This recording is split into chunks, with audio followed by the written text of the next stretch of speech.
I just feel like I've been around the block, ripping up fantasy stock, working around the clock. Look at the view from the top. Researching rookies a lot? No, I just be listening to pods. Yeah, one in particular, I'm just a messenger. Let me just pass on the rock. Browning, brunning, pruning, pronouncing ain't what he's doing. What he's doing is not losing, but infusing you with new things. And there's Dennis the Bennett, yeah. The man is a menace, yeah. Building a dynasty, some of the finest things. Promise you, you won't regret it. Sly as a fox, cultured in pop. Give him his props. Here is a thought, here is a box. And you cannot compare them at all, so don't even try. Careful with the news, but when you use a take, I take up Tony Fire. I mean Dyer, because anyone else is a huge mistake. Whoa, fantasy round table, fantasy round table. Yeah. Fantasy round table, come take a look at the crown, baby. Hey, fantasy round table, fantasy round table. Woo. Fantasy round table, come take a look at the crown, baby. Go.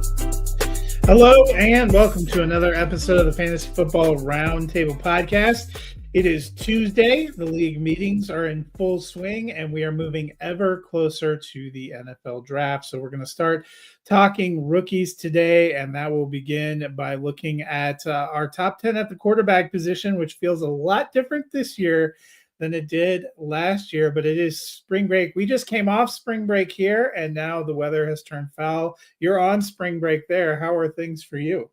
Mediocre at best. We had heavy rain over the last couple days, and then it's been kind of chilly, high 40s to mid 50s.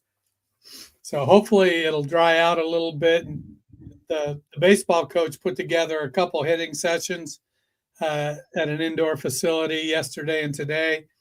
Hopefully towards the end of the week, it'll warm up some and be dry enough that we can go get some field work in as well.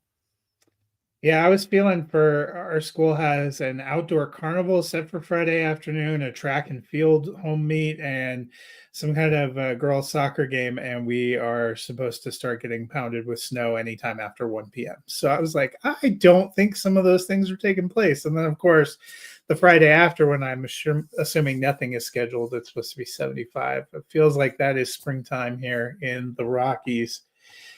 A little bit of news. We'll start with the Jets. The Jets came out and confirmed that Justin Fields is the QB1 for the team. I know I personally was thinking it was Tyrod Taylor, so this was a big surprise. Just kidding.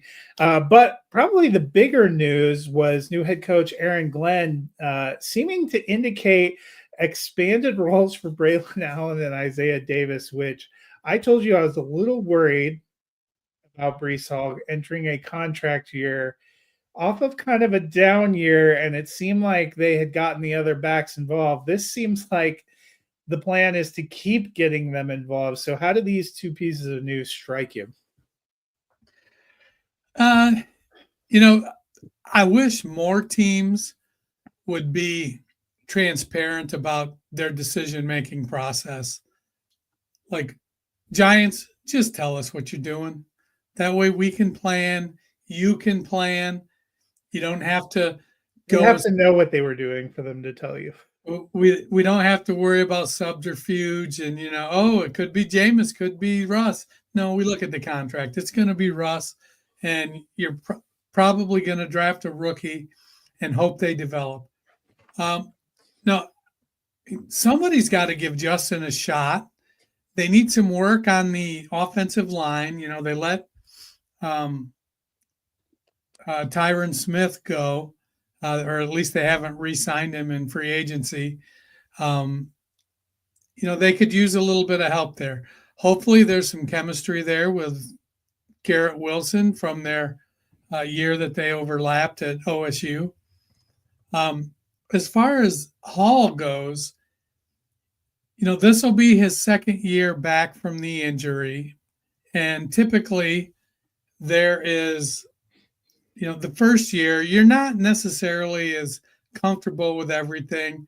He didn't look bad, but I don't think he was as explosive as you would have hoped. And obviously, a couple 21-year-old running backs that haven't borne the brunt of, torn meniscus and ACL injuries are probably going to look better and more explosive than a guy coming back off an injury.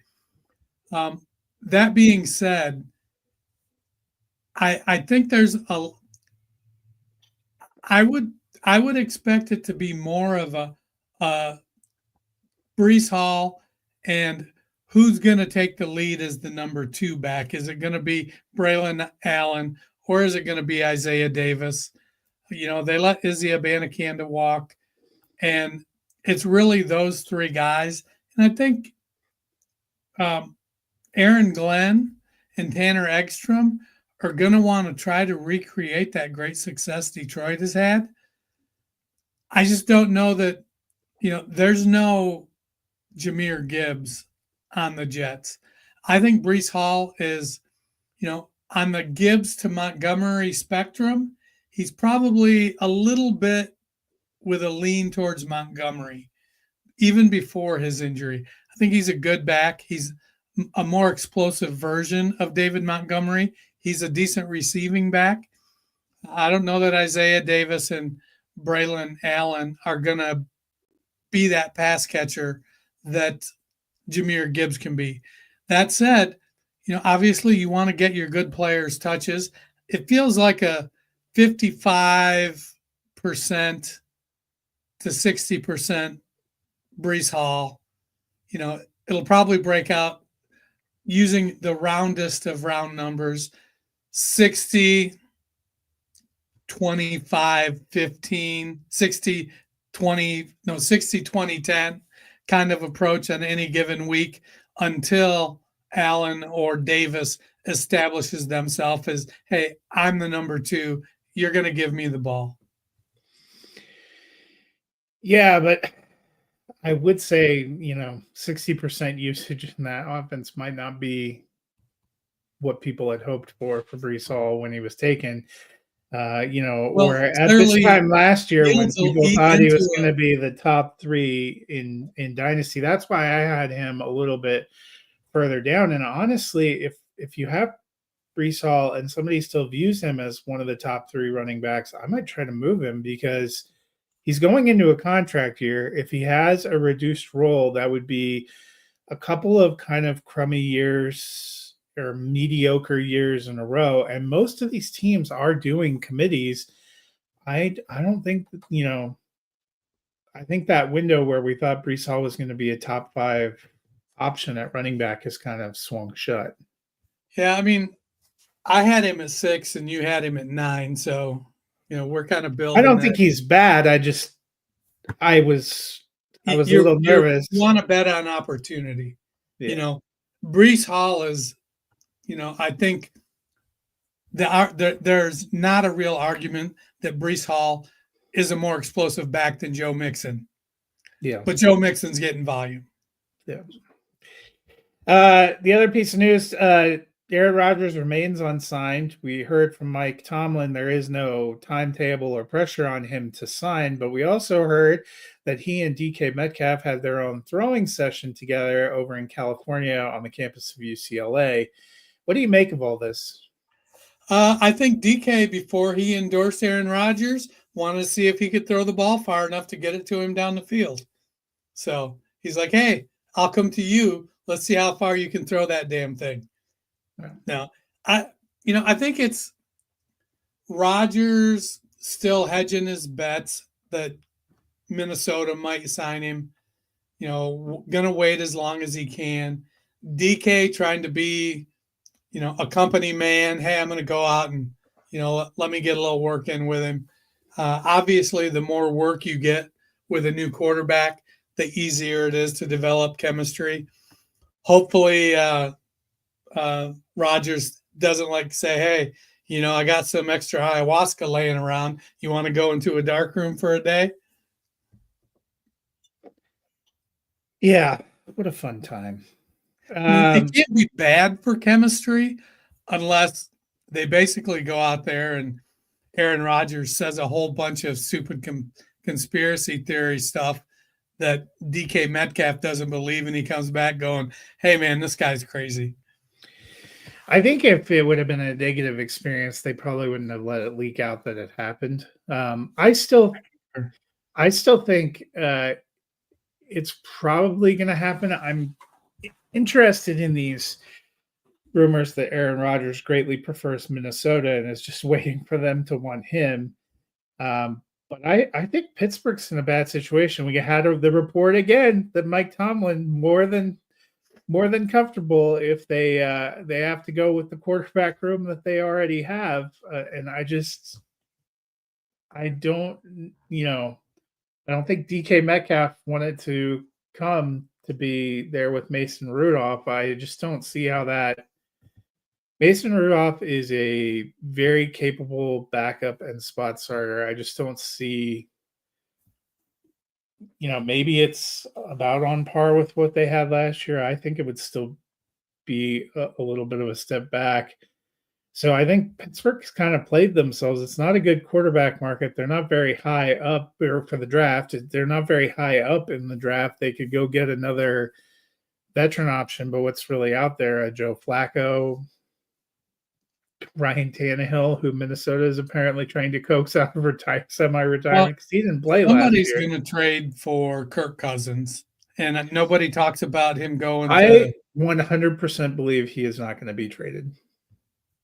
Yeah. So, I mean, that's all you. If you think he's going to be traded, the money doesn't make sense for Atlanta this year. I think that is the big impediment. Kirk Cousins is not going to waive a no trade clause unless he can go to a handpicked location. Right. He's not going to waive it until after the draft. He said that.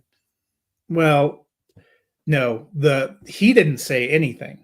There was a report that the feeling from his camp is he wouldn't consider waiving it till after the draft.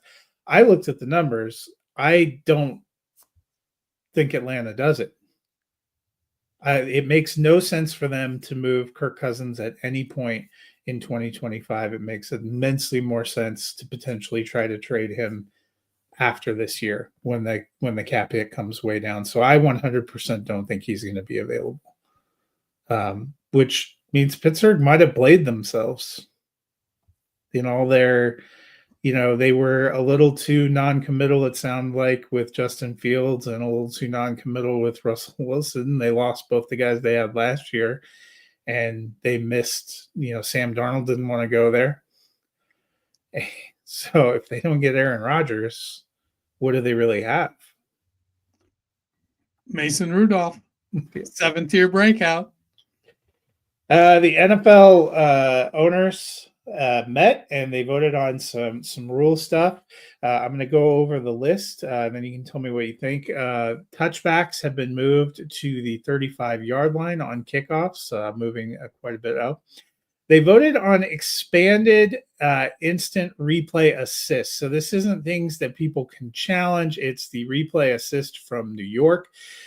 It will not be to retroactively add a penalty. It is only to review when penalties have been called on situations such as hitting a defenseless player, a face mask, a horse collar, tripping, or roughing and running into the kicker. If it's clear and obvious that that should not have been a foul, New York can call in and have that reversed, but otherwise replay remains the same. So a little interesting. The overtime rules being changed to reflect postseason rules did pass. However, Detroit's proposition to change illegal contact and defensive holding from being an automatic first down failed. And the tush push was the subject of heated debates on Monday. Today, they decided to table it. The rumor is they only had 16 votes. You need at least 24 to pass. And if they had 16, that would mean it's a 50-50 toss-up. They may take it up at the May meetings. It sounds like a potential amendment is being made to ban any offensive pushing. Like it used to be? Yeah, like it used to be, because they referenced the 2004 language being reviewed, and that may be what comes up to vote.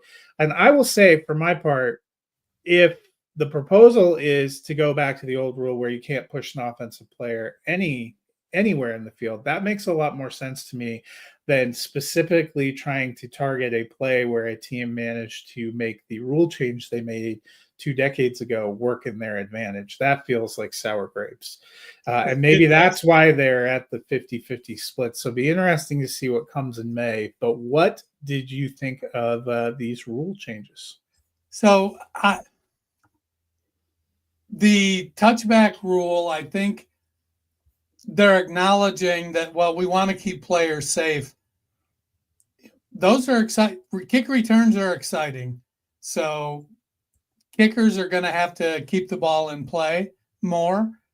But also, yeah, defense is great, but offense is what sells tickets.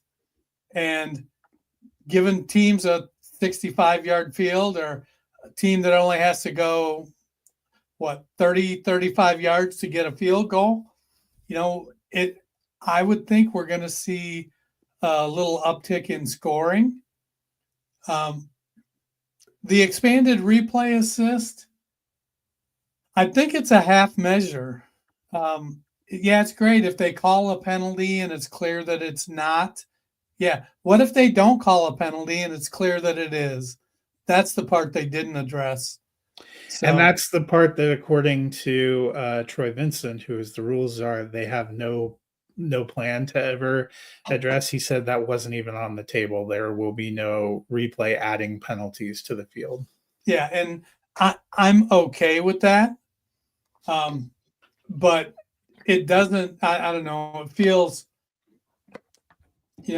kind of, selective, like I said, a half measure to say, well, if we called it, because basically, doesn't that incentivize them to call more penalties because they know it'll be overturned?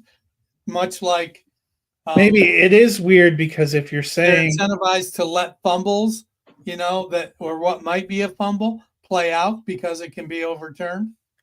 It is weird, because if you're saying, as Vincent did, that human error is always going to be part of the game, but you're trying to legislate out a certain segment of human error, I think it really comes down to, there were so many dubious big time calls in important games or important moments that drew the ire of fans, who then started talking about the NFL being rigged, or the officials being the Chiefs' 12th man. That they're trying to address some of that. I applaud the idea. I guess we'll have to see how it plays out in practice. The other thing for me is, I really don't want to see these games get stretched out even longer, or have massive disruptions of flow at key points in the game. I feel like that happens with a lot of the review and the expanded review in college, and so I'm always a little weary of that coming down here. So we have to see. I guess preseason will be an interesting time to see how some of we probably won't see the overtime rule much in preseason, because no one wants to play overtime games. Right. But the touchbacks coming back to the 35, is that going to encourage more kickoff returns? That's the theory. Will it? I'd be curious to see. And I'm curious to see what this replay assist, what does it really do? I am with you. The frustrating part is going to be a penalty that shouldn't have been called gets called back, but a penalty that they missed, where one of your players got face masked into the ground and they can't even look at, is going to remain a little bit of a frustration. Yeah. Tush push, I agree with you. It's like that trying to outlaw that particular play doesn't really make sense. Let's go back to the old ways. You can't push a guy forward. Yeah, that would make more sense. I am a little bit surprised the illegal contact one didn't pass. I thought that would pass. I thought that made sense. But alas, denied. Well, that's all the hot stove news from the NFL owners meetings for the time being. We are going to start moving toward our draft coverage. Draft kicks off, I believe, April 24th or 25th. Yeah. Yeah, it's me trying to remember now what day of the week. It's got to be the 24th, because the 17th is a Thursday. So it's April 24th. So that'll be something fun to look forward to. And at least one of the guys we're going to talk about today, will probably hear his name called on the 24th. but I doubt many of them are. Last year was kind of a historic run at the quarterback position. We saw 6 taken in the first round. We saw 7 different rookie quarterbacks start at least one game in 2024, and we saw some really great performances. Really added, if you're in a Superflex dynasty, last year was a rich year to snag some quarterbacks. If you were in Superflex dynasty, this draft, not as good, friend. Maybe not as bad as was it 22, which was Kenny Pickett's draft? Yep. Maybe not as bad as that, although it could end up being Cleveland Browns starting quarterback Kenny Pickett.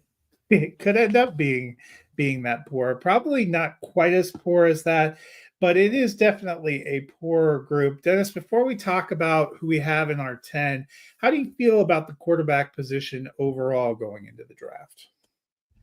It's not a great draft to get an immediate starter. It feels like there's really one guy that can step in and be a starter. A couple guys that could be forced into starting early. And, looking at my rankings, I've got like 4 distinct tiers. It's crazy because there's tier 1 of 1, tier 2 of 2, tier 3 of 3, tier 4 of 4. And that's how my top 10 break down. And, tier 3 feels like guys that have to come in, sit for a year and maybe, develop, maybe sit for 2 years. Spencer Rattler would have probably been in my tier 3 or 4 last year.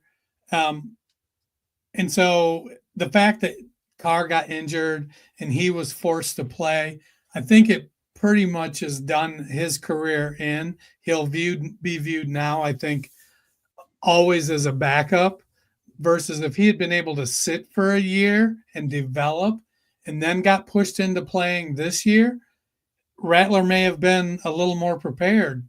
So there's, about 7 of these guys that if I draft them, I probably want them riding the pine for 1 to 2, maybe even 3 seasons before I have to put them in the lineup.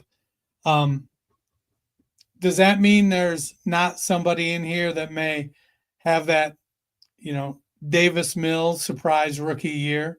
There are a couple guys I think could surprise with their development and how they handle, their first opportunity. But by and large, there's one guy I in Superflex I'm drafting with the expectation he could be a QB2 this year.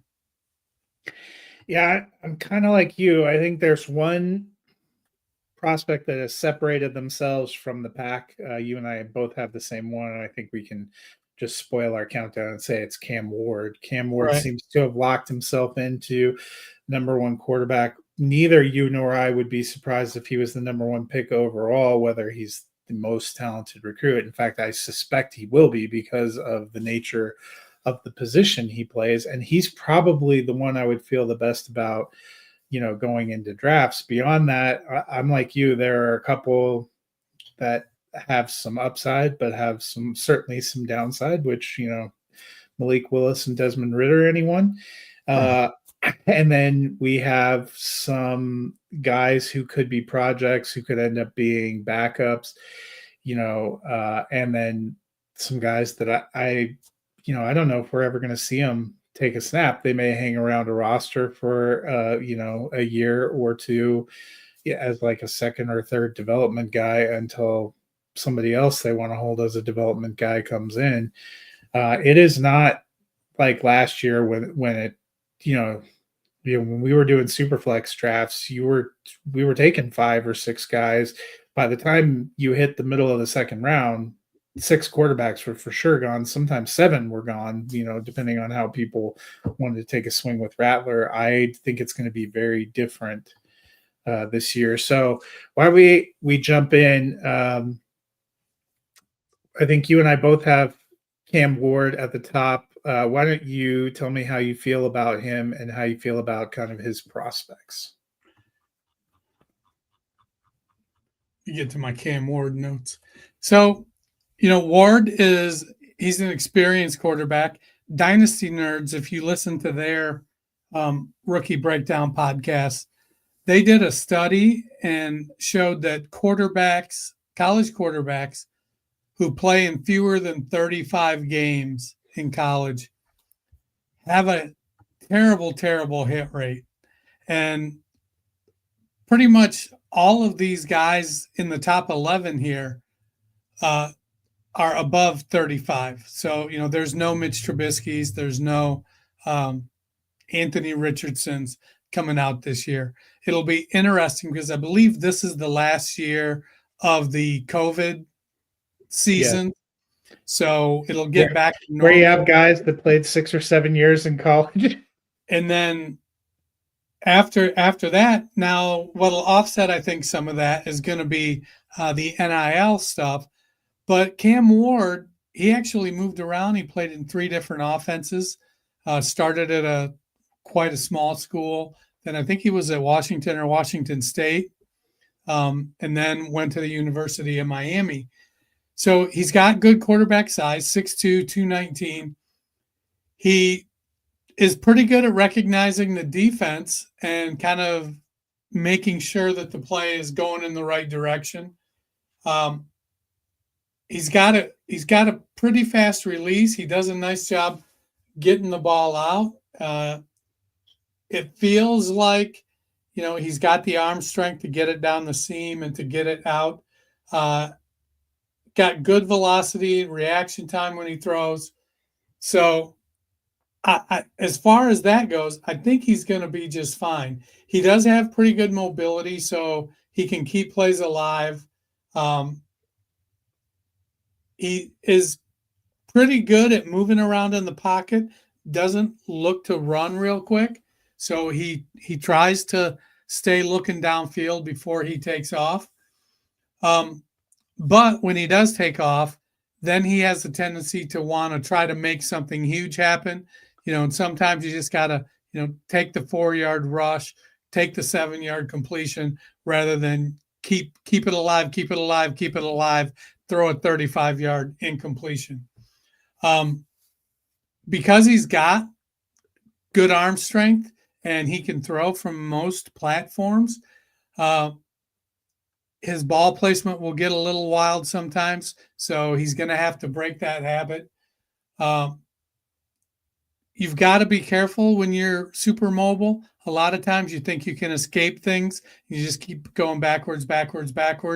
Next thing you know, you've turned an 8-yard sack into a 20-yard sack.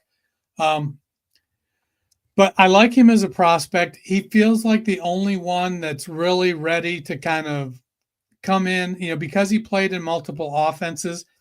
I don't think there's a big concern about his ability to learn the offense.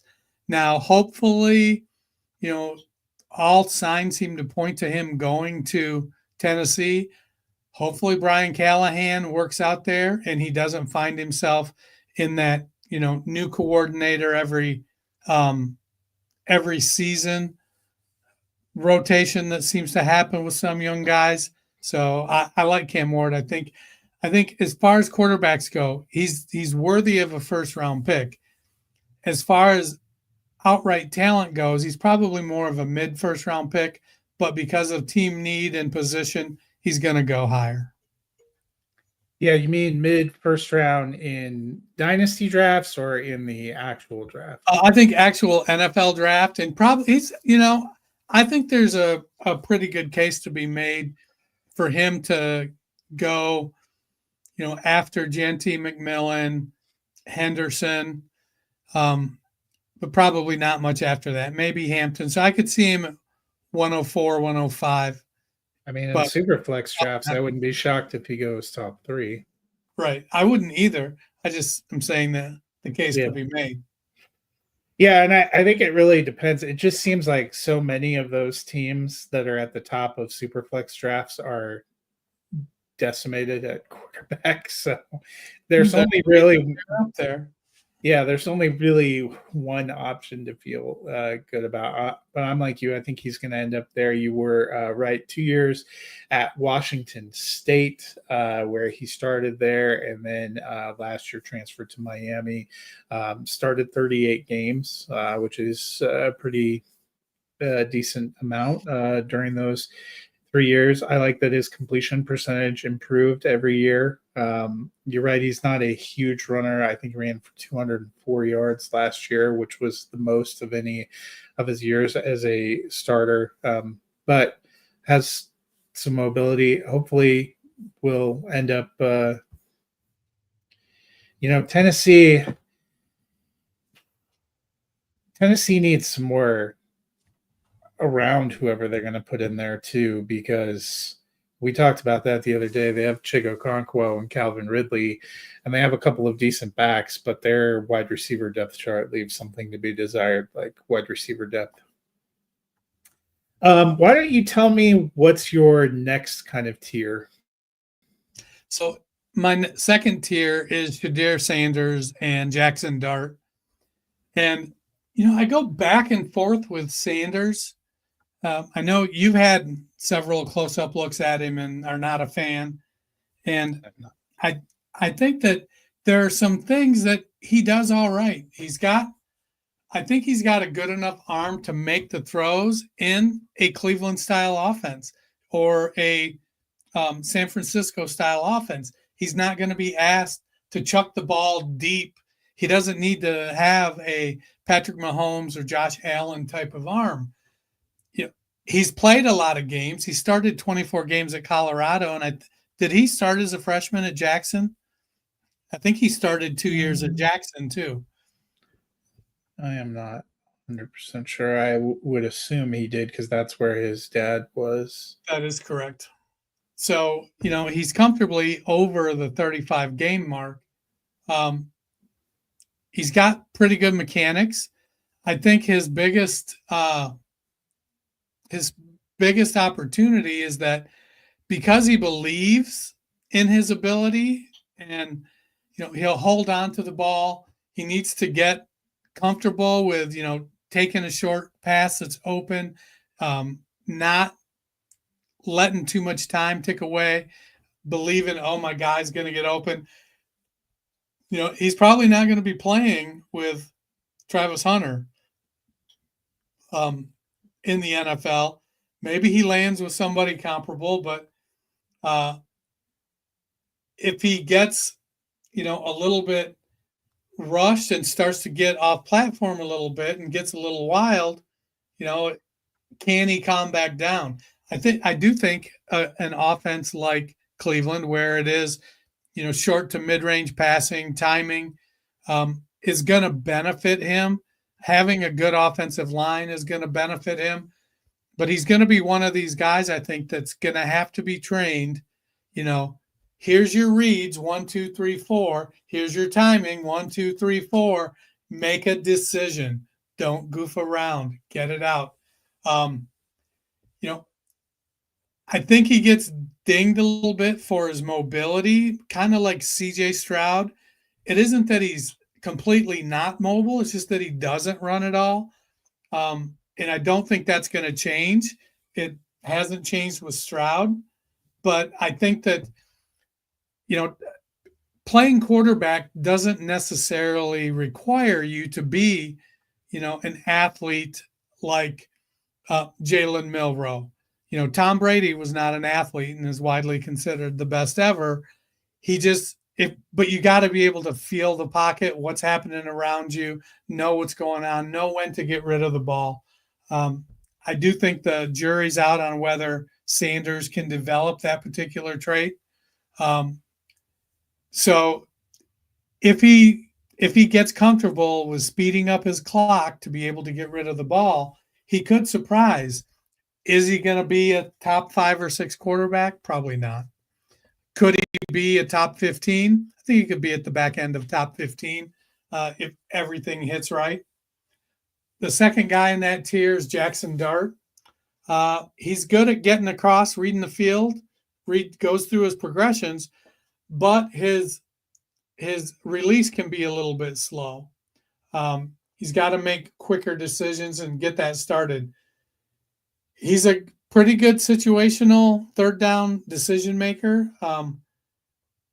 He's probably a better athlete than Shedeur Sanders, a better runner and more willing to run.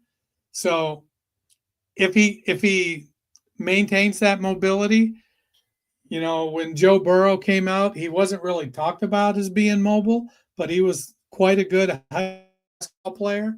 Getting injured twice early in his career has kind of taken away a lot of Burrow's mobility. Don't get twisted. I'm not comparing Jackson Dart to Joe Burrow. I'm just talking about how their athleticism at some point in their career might be a little bit similar. If he, isn't quite comfortable with his reads, he'll take some time and maybe lead to either a bad decision or taking a sack. He needs to get a little more lower body into his deep throws so they don't die on him. But I think he's a guy that, he started 45 games in college. He has played 45. I don't think he started off 45. He's played a lot of games, and we've seen with some of these quarterbacks coming in that playing, there's no substitute for experience. Looking at his attempt numbers, I would say he started 45 because his lowest season at USC, 6 games, he had 89 attempts. Okay. So pretty significant playing time. Yeah. At all 3 years at Ole Miss, he had 350 plus attempts. So, he's a guy that I think I'd be more excited to have him sit for a year, but I wouldn't be surprised if Pittsburgh takes him at 21. Seattle takes him. Let me ask you this. I love how college statistics do rush yards. What do you think Shedeur Sanders' rushing total is for his time at Colorado? Oh, his time at Colorado? Yeah, they don't do stats for where he was before. Negative 212?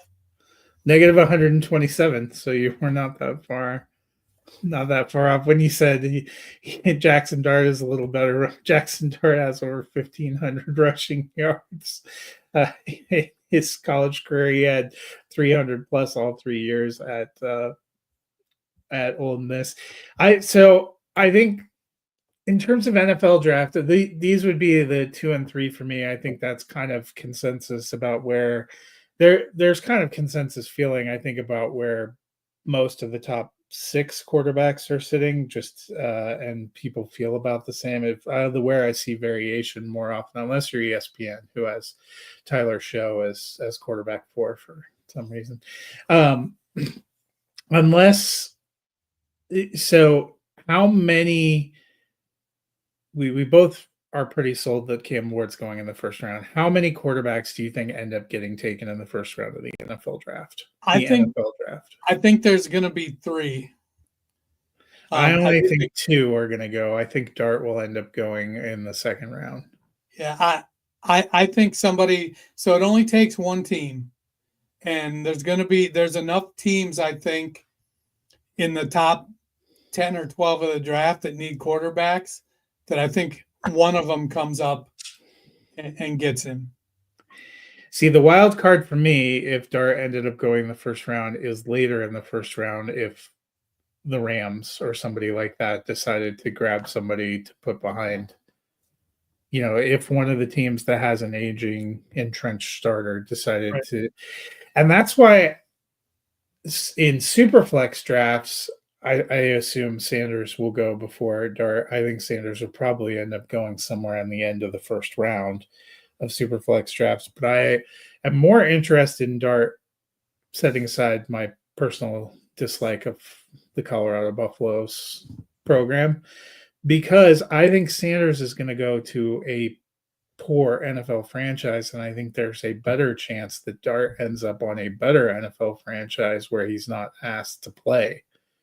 in I mean, 2025. if the Rams grabbed him and let him sit behind And he Stafford has for a 2 coach years, like Sean McVay, I feel a million times. And that's where I think you could end up seeing, there was a lot of people, we did not expect Michael Penix was going to play at all in 24. He ended up playing, but a lot of people liked Michael Penix's potential and were willing to go higher up into the end of the first round to get him because they had a better quarterback situation on their team and could let him sit there for a year. And now they're sitting in a good position. That's the only case I can see for maybe Jackson Dart ending up going in the first round of Superflex drafts or jumping Shedeur Sanders is the situation. Because Sanders, no offense to your Cleveland Brown fandom, but if he goes to Cleveland or he goes to the New York Giants, I just don't think those are spectacular situations.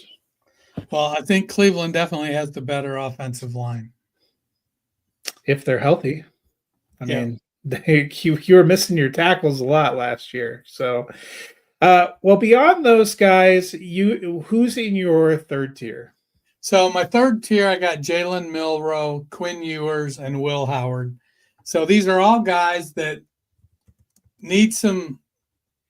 I hate to say they need seasoning because they've started a lot of games. They need some NFL development, and Milroe probably the most. He's the one I think in this draft that has the highest ceiling and lowest floor. He Yep. could be Anthony Richardson. He could be Lamar In both Jackson. the good thing and the bad way. Anthony Richardson, we had so much hope for, and actually flashed a little bit of that in his first 4 games, and then went right down the tube. Yeah, I mean he's super mobile. He's got a good arm. He just isn't accurate, and he has a quick release. If if you watch the film, you'll see him. If he's rolling to his right, is probably where he's most comfortable. And most accurate. He does that really well. You can't do that every passing play in the NFL. He's got to get his mechanics to be consistent so that he's got his lower body doing what it's supposed to do, and that will help keep his upper body and his accuracy in the right spot. Unfortunately, and this was a concern I had with Jalen Hurts when he came out. He's a see it, throw it guy. He doesn't have great anticipation.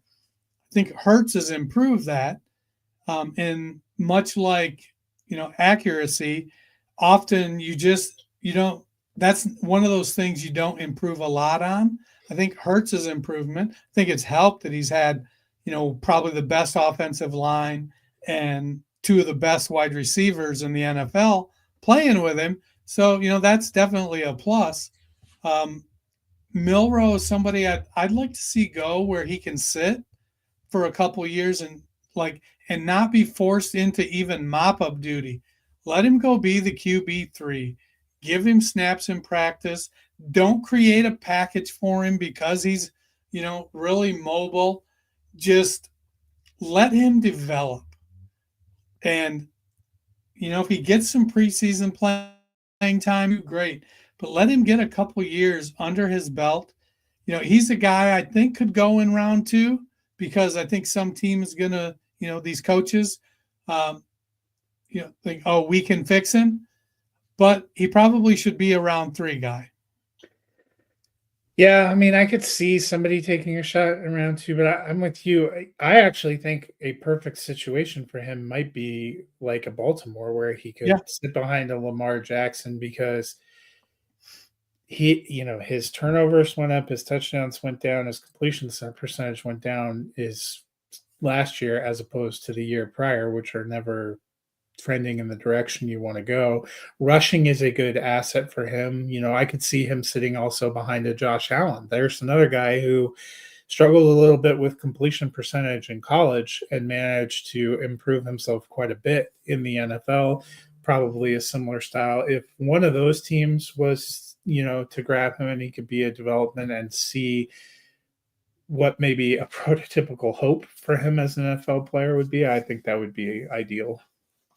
Yeah, I think if Baltimore grabbed him, to me, that feels like a palace coup. That's like we're bringing in a guy that has similar skills to the guy we have that's an all pro. And if he develops, great. We have a successor. If he develops and Lamar just keeps playing, great. We got a trade chip. If he develops so, we've got a decent backup. And I think if you draft him in the third round, I think that's something, drafting him in the third round and making him a backup.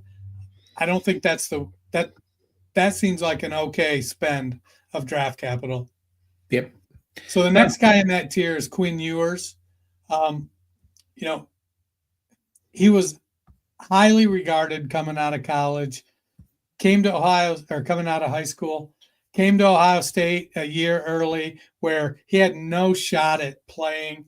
He actually reclassified his junior year so he could skip his senior year and come to Ohio State. And, he just came here, made a bunch of cash, was Jack Sawyer's roommate, got some work in, and then transferred to Texas. I don't think he ever really reached his potential as a college player, but he's got a big arm, can make the throws. He's got a quick release. He moves around the pocket pretty good. He's not going to really give you a lot. I don't think he's as good a runner as Jackson Dart by any stretch. But he needs to work on, reading the defense and his pre-snap stuff. He can get a little bit fooled there. He tends to lock in a little bit. He doesn't manipulate defensive backs with his eyes very good.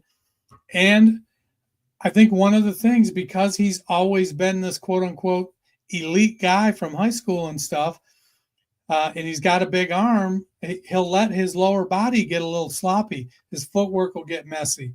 And I think that hampers some of his passes. Yeah, he's an enigma to me because he was so highly sought after coming into college. And you're right. To say he's not as good a runner as Jackson Dart, I think he has minus 82 yards for his college rushing career. So, no, not in the same class. Will Howard might be the one that you're looking for as not quite as good a runner as Jackson Dart.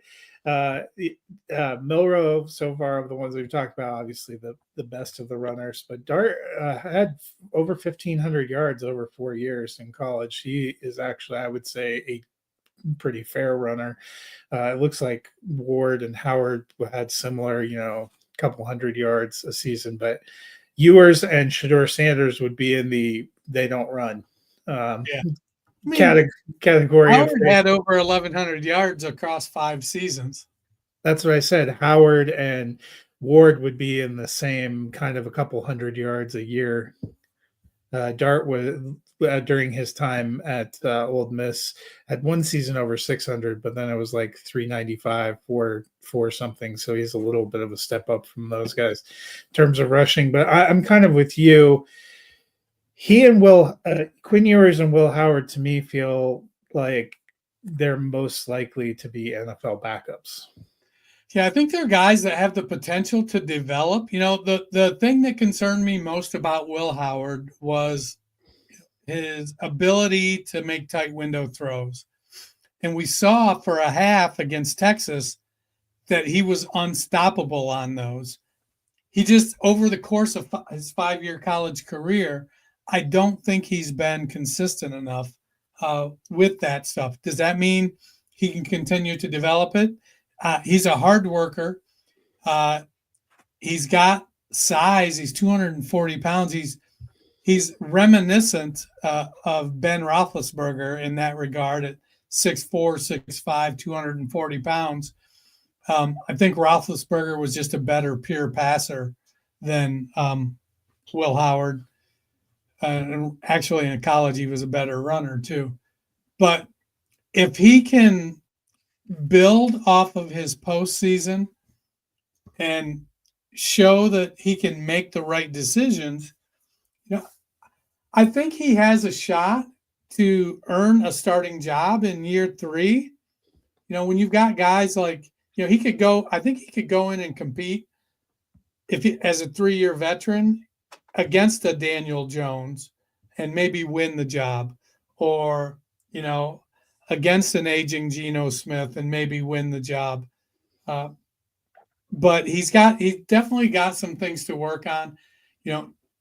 He's not really fast in his setups. When he drops back, he's got to be a little bit quicker, and he's got to get more.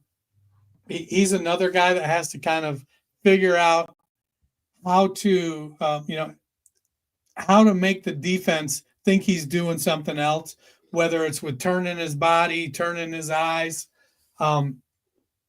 He's in that, and again, that leads to tight window throws getting knocked down and intercepted. When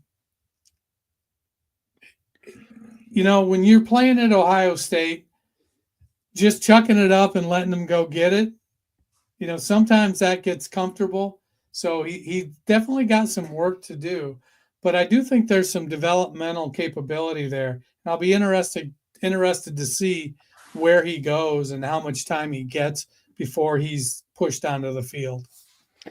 So quickly before we just hit the last group a little bit, but with this group, where do you think they go in the actual NFL draft? I know you said you thought Milroe could end up going in the second round, but third round would be better.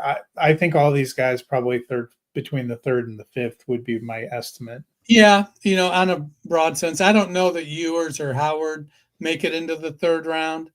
They may be, round 4 guys. Back in, was it 2020 with Kenny Pickett?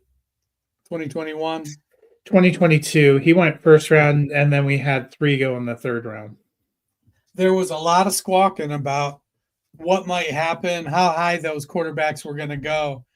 And outside of Pickett, we saw teams say no, and it felt like they learned a lesson. And so I think there's going to be a lot of teams that look at these guys, and we see it in fantasy drafts and dynasty drafts all the time. People will tweet, at that cost, I'm going to have all of the shares of that guy. And there's other people that are like, at that cost, I'm not going to have any shares of that guy. There are guys we look at and we're like, Tyreek Hill right now, I think, is a good one where I haven't looked at his ADP recently, but he's talking about retirement. He's kind of disgruntled in Miami. He's coming off a bad year, and it just feels like somebody's going to take him in the second round, but I'm probably not looking at him till the fourth rounder. Somebody's going to take him in the third, but I probably wouldn't take him till the fifth or sixth. And we see that in drafts all the time. So I could see how Howard feels like a fifth rounder. I could see somebody going in the fourth and saying, I like the intangibles he brings. What he did his final year at Ohio State. He played 50 games in college. He played 5 years. He's got a lot of, experience, and this is something we can work with. Yeah, and I think this, to me, is the end of where I think these people will definitely go in super flex drafts, because most are 3 or 4 rounds. I could see Milroe going at the end of second round of super flex drafts, depending on where he goes in the draft and how optimistic people are. But these 3 guys feel more like third round stashes to me. Do you feel? I do. Unless if Rodgers sneaks out on Pittsburgh and they draft one of these guys, I could see the acceleration for them because, let's face it, it's Mason Rudolph. So while he may start all 17 games this year, I could see him going into next year with, one of these guys pushing and competing for that starting job.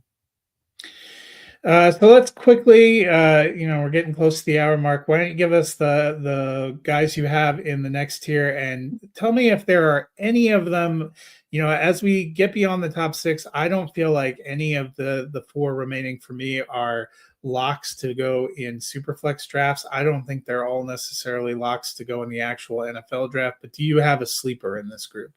So I've got Kyle McCord at 7, had a phenomenal year at Syracuse, started or played 37 games in college. Tyler Shook at 8, played 42 games. I think he was in college for 7 years. Had some bad injuries. Dylan Gabriel, speaking of being in college, he played 64 games. I think him and I were in the same freshman class back in 2001. And Curtis Rourke is at 10, played 48 games. I had Riley Leonard there, and I ended up swapping Leonard out because I just don't think Leonard has the arm. I don't, and he may get a shot, but I don't think he's better than Sam Ellinger. And I know he just got signed by Denver, but he can't throw the ball at an NFL level, and I don't think Leonard can either. The one that I think could surprise, and actually I'm going to go with 2. So Tyler Shook, because he's got size, he's a big guy, 6'5", played in a lot of games. He's got good command of the field, and he uses his eyes on linebackers and safeties well. He's got good arm talent, so he can make the throws. It'll come down to how does he handle a busy pocket when he's got people falling at his feet. Right now his tendency is to get a little shaky on his delivery when that happens. Also, he's missed a bunch of games, and they were fluke injuries that knocked him out. They weren't things I think you can say, oh, well, he's injury prone. They were just injuries that coincidence happened. The other guy is Dylan Gabriel. I mean, he played 64 games. Yeah, and you're right. Shook 7 years, started in 2018. Gabriel 6 years, started in 2019. If it was going to happen, it would have happened in that half decade plus you were in college. So Gabriel is a guy that has a tendency to trust his protection. And when you're 5'11", I think you have to. I think we've seen that with Drew Brees, with Russell Wilson. If you're getting good protection and throwing lanes will develop amongst the offensive line, I think you can, develop as a passer. I think that, Dylan Gabriel, we're making a bet that he's a unicorn. He's 5'11", 200 pounds. He's a good runner when he gets out of the pocket. But, his last year at Washington, and we saw it with Bo Nix, lots of passes inside 10 yards and behind the line of scrimmage.